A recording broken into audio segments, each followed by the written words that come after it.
In 1776, it was the English that actually lost, and that's how the Americans got their freedom, which of course is ancient history, and we're all celebrating it and friends now, until my American boss sent me an email around about an hour ago just to say, happy 4th of July, welcome us and join us in celebrating King George's abject humiliation. So I didn't know whether to congratulate him on his excellent history, or whether to simply be abusive on the way back. Actually, so I made the decision to do the right thing, I hope. So I guess as part of that story, you'll realise that we're a company, yes, that's got a European presence, but we're actually a Silicon Valley business. We're reputation.com, and what I say to people about our business, I'm going to talk to you, forgive me, a little bit about our business, because I think that's going to be important in this context, is we're in the business of helping people's reputation online. So we're less kind of crayons and more kind of sandals and ponytails, I guess is the way that I'd put it. So we're a technical company, we deal with big data, we listen to what's going on the internet, and we try to influence that and help our customers to develop and improve their reputations. And a large part of what we do is involved in what I'm going to talk about today, which is helping individuals to protect their privacy. And you'll hear from some of what I say today, you'll hear that we're trying to help individuals protect their privacy whether they like it or not. Because actually, one of the biggest challenges we face as a commercial organization is helping people to understand what they can do to protect their privacy and motivating them to act to protect their privacy. So while all of us in this room, I suspect, are very concerned about some of the issues that are presented with us, it's not often that I follow a former leader of the NSA in any kind of presentation. That's got to be a first for me. But while we're very concerned about that, not many of us really understand what we need to be concerned about. And actually, I spend a lot of my time explaining to people exactly all of this stuff, what they have to be concerned about. And Snowden, in many respects, has helped our cause and maybe has helped the birth of our business. So let me do the one slide on who are we, because when you're not the NSA, people don't know who you are. So forgive me for that. We're a young business, but we're a veteran of our industry. We defined that space and started out in 2006, started by a Harvard Law graduate when he came out of Harvard Law School. We've achieved reasonable scale in both business to business, which is a large part of our business, but also in consumer, which is all about privacy. We've now managed to attain more than 1 million customers. Now, in most presentations, you say, oh, we've got 1 million customers, it's fantastic, we're only 7 years old and we've achieved 1 million customers, but all of us in this room realize that that's just a tiny drop in the ocean. So we've got a long way to go in helping people to understand that. Businesses, frankly, are a lot further forward. So our B2B business is growing very quickly. It's only 2 years old. We're supporting 70,000 business locations, mostly across North America, but increasingly across Europe. And as a result of what we do, so we're a little business. We've got less than 250 people.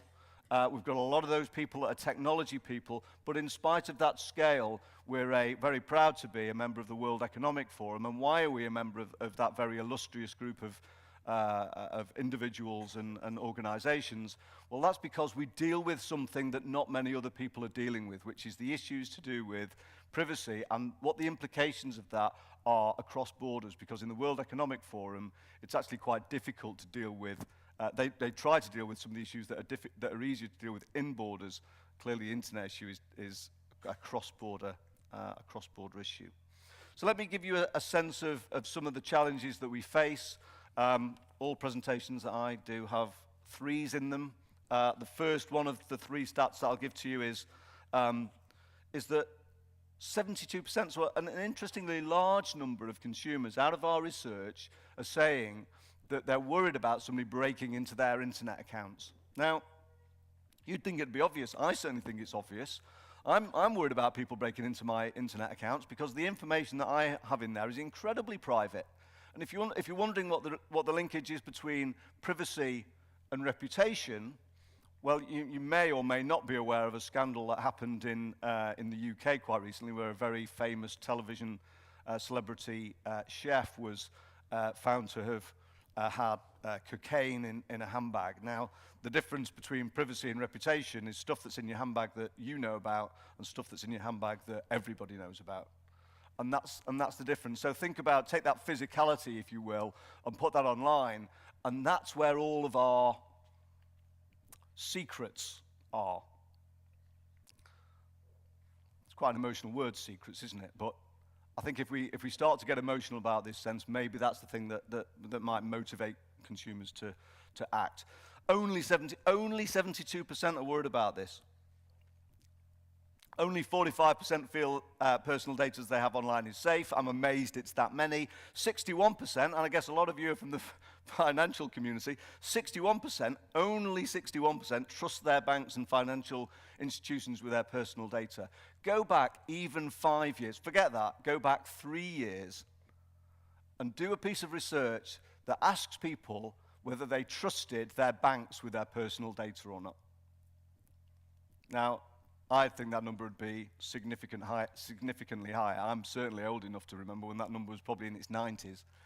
A significant factor that people now are saying, well, I don't really understand it. So only 72% are worried about people breaking into their generic internet accounts, and only 61% trust their banks that have huge amounts of security around them. So if that's behavior, how do we create customer urgency and consumer urgency? Well, consumers are fairly fickle beasts, as all of us are, because what we do is a fairly routine activity, and certainly my kids do this as routine activity while they share my personal data, is they do a fairly straightforward commercial transaction that says, I want that app, I'll give you my personal data. That's what's going on billions of times every day today. I'll give you my personal data, you give me that app for free.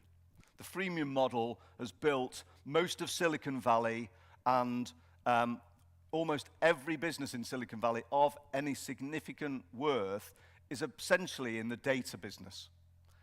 Google, Twitter increasingly, Facebook certainly is in that balance of trade between data and giving people the apps that they want. So part of our objective is to build that awareness within those social communities, and those social communities, of course, are physical as well as internet-based.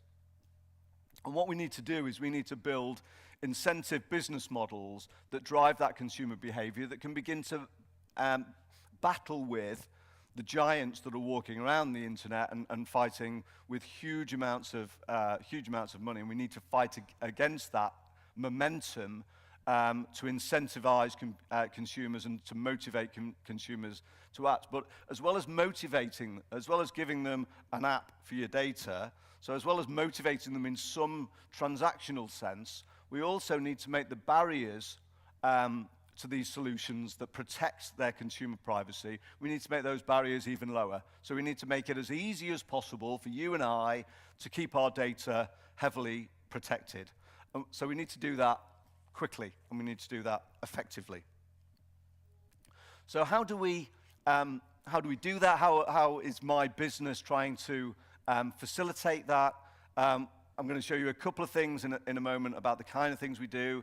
We try to create accessible, easy to use, easy to understand apps that consumers use that will lock their data away. What we're also trying to do in a very small way is to build that awareness of what those issues are. As I've already mentioned, there's a huge concern about privacy, but there's not that desire to act. There's a significant change in that desire to act, and we've been successful in selling $10 services to consumers that have where people have then upgraded those services. But you need a lot of customers in order to build the kind of scale of business that we need to in order to combat the likes of Google and Facebook and the financial muscle that they're working with, and therefore we need to deal with that. And we also, in order to do that, where that leads to is the logical place for us to do that is to then leverage other models. So we're engaging with telcos, we're engaging with media organizations as well as financial organizations, because those are the stakeholders that are actually more concerned about their customers' privacy than their customers are.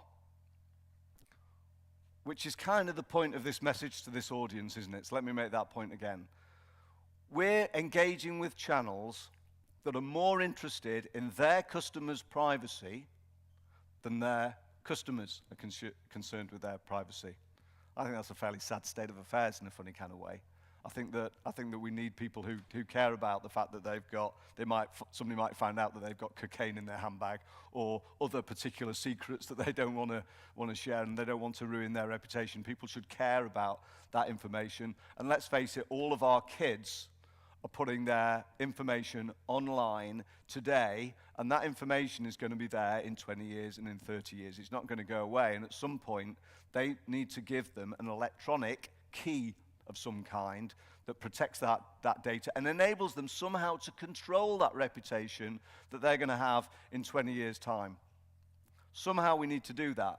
Now, if we don't do that, and this is kind of the motivation point, I guess one of the reasons that you guys are more concerned about your customers' privacy than they are is because that private information is usually the key to the fraud issues, to the lack of security that goes in. Why? Because the gateway to all of the commercially valuable data is usually personal data, and that personal data is all over the internet. And what I'm going to do is I'm going to show you how we do that and how we make that happen. So I've talked a little bit about contradictory consumer behaviors. I've talked about creating a sense of urgency in those customers, but then also empowering consumers. And the point I make on this slide that I think is worth note is individual consumers, of course, look at this huge challenge and think, well, what possible impact could I have as an individual? Consumers don't really think about it in the context of let's call it lack of privacy, but in the context of controlling their own privacy, where it's their game to play, they don't understand how they can do it unless we make it as easy as we possibly can. So, what do we do? How do we do some of this stuff? How do we help our customers to do this? Well, here's an interesting one. So, one of the first things we do is when people register with our site, we show them all the information we can find about them online. So the first thing we do is we show this is a particularly wealthy individual that's on the right here, and you can't see the pictures, but this lucky lady has got 3 homes. One in Manhattan where she's a senior executive, another one in LA. I've got a really lovely video tour of her home in LA that she doesn't live in because she works for a Manhattan bank. The realtor on the West Coast left that video online, and we showed this individual this information. Obviously, she was fairly concerned. She was more concerned when we showed her the information on her Amazon wish list. The book that she was just about to purchase called What to Expect When You're Expecting.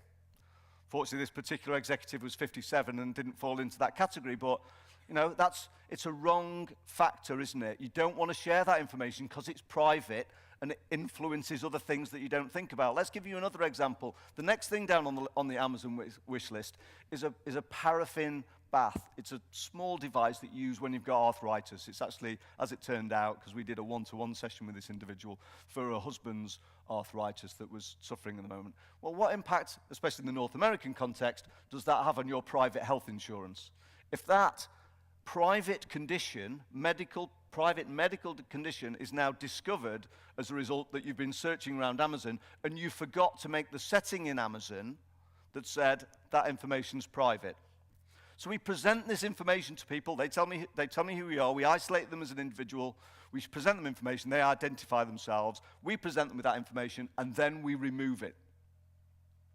Because only at that point can we help them to understand the danger of this information. Only once they see that, and it's that communication, only once they see that Do they understand it? Now we extend that to senior individuals in large organizations who are very concerned about the implications of their personal data getting private. And often, a lot of that information is to do with information that's there from their family, especially where they're high net worth individuals.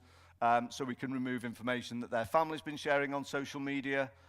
We can move information that's maybe on marketing databases as a trivial matter. Of course, we can't remove main articles, but the right to be forgotten is kind of changing that thinking a little bit as well. So we're in the business of telling people that they've got data, and then we're in the business of removing it. And very quickly, I'm just going to illustrate the point, because everything's got to have an app, hasn't it? So here's our app. And what we do is we allow you to register on your phone. We'll present information that's on the internet about you, and we'll then show you the detail of it. And then you simply press a key that says, please remove this. 90% of information that's on the internet you'll be interested to hear is actually removable. We assume that information isn't removable. A lot of information is removable from databases. It can be quite difficult, but it is removable. Clearly, articles in the FT can't be removed. But entries on marketing databases, blogs, other information can be removed. There is information that can be removed. Often that's the information that holds the name of your daughter, because that might be your password, or your maiden name, because that's your password. So this information can be removed, and it's easy to do. This is a bit of what I would call the sizzle to the sausage, if you like. People quite like the idea that they can find photographs of themselves and get them removed. We use facial recognition. Why? Because we know who you are, so we know what you look like. We know who your friends are because you're on social networks. So we look at their photographs, we find images of you and present them to you, and you can choose whether you want them removed or not. Now, of course, we can't remove them off other people's Facebook pages, but if you know that image is there, you know that person who's your friend, and we facilitate that message that says, really, when I came out of that club at 2 a.m., I really didn't realize that you had a camera. People quite like that, because people can relate to that really easily, which goes to my message about engaging people and educating people about their privacy, because people will understand that and like that.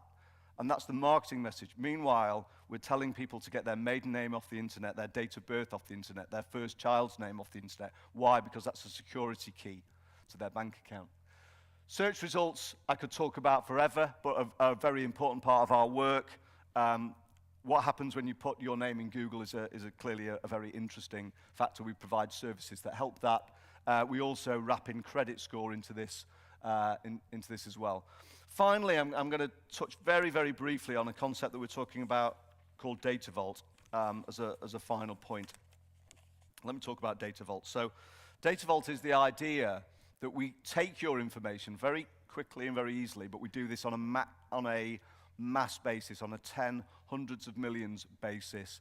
It's a data vault where you become a member of this club, the Privacy Club. You join that club and you put your information into it, and you're aware of what's going on, and you put your information into it. What's interesting about the data vault concept is that it's a revenue share concept with the consumer. So if somebody wants to sell me a new pair of basketball shoes, it's my thing, right? So I want to buy a new pair of basketball shoes, and I've got a registered interest because I'm registered on particular basketball sites, so people can market the hell out of me anyway, right?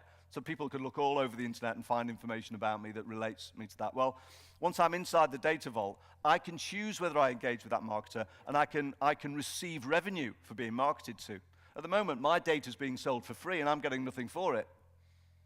And what I'm talking about doing is building a business model that enables us to motivate consumers by monetizing some of that marketing dollars and taking some of those marketing dollars maybe away from Google and those kind of models and giving them back to consumers. And clearly that gives a revenue stream for us as well, and that's how we fund that development, and that's how we build it. But the key thing for us is all about developing the wider implications of that, but it's about finding gateways. Okay, well that's the final point from me. I guess we won't have time for any questions, which is absolutely fine. But thank you for listening, and I hope it was interesting. Thank you very much.